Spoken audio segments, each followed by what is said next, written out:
The book looks fantastic, and I talked to a lot of people who have bought the book and can't say enough good things about it. When I look through the book, I see strength and courage and inspiration and hope, and at the end of it, overcoming adversity. When I read some of the examples in Portraits of Courage, it actually helps me if I'm having a bad day, because it's easy for all of us to think, gosh, our challenges are really tough. But then you read a story about someone, some of these men and women in that book who have overcome incredible adversity, missing body parts, missing limbs, suffering significant post-traumatic stress and or traumatic brain injury. And I remind myself that I was extremely fortunate in my recovery, with my wife being there, family and friends, businesses, nonprofits. And I know very well that not every wounded warrior had that security net. So I think the American public can learn a lot from this book in a number of different ways. And one thing that I want to address is that there's a myth out there, I think, that a lot of post 9/11 veterans are quote unquote broken, or that we are, shadows of our former selves, or just can't contribute to society the way we used to.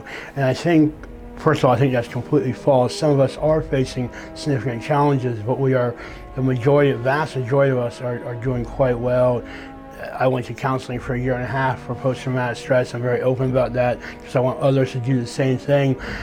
Doesn't mean I couldn't do my job. It meant that I had to dedicate time to getting better, which I think everyone's okay with.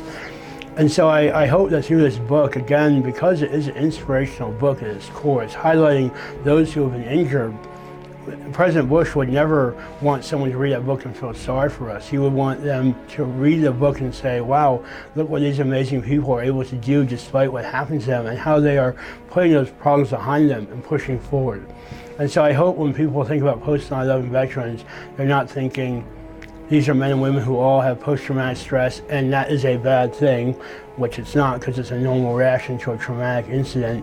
But they're thinking, wow, these men and women have served our country in a very visible way, and maybe it's our turn to help them a little bit, but really more to give them a hand up than a hand out, because none of us are looking for something for free. We just want a shot at opportunities out there. It is difficult for a number of us to put ourselves out there in the spotlight. But if we don't do that, then the American public won't know about what is going on and some of the repercussions of war.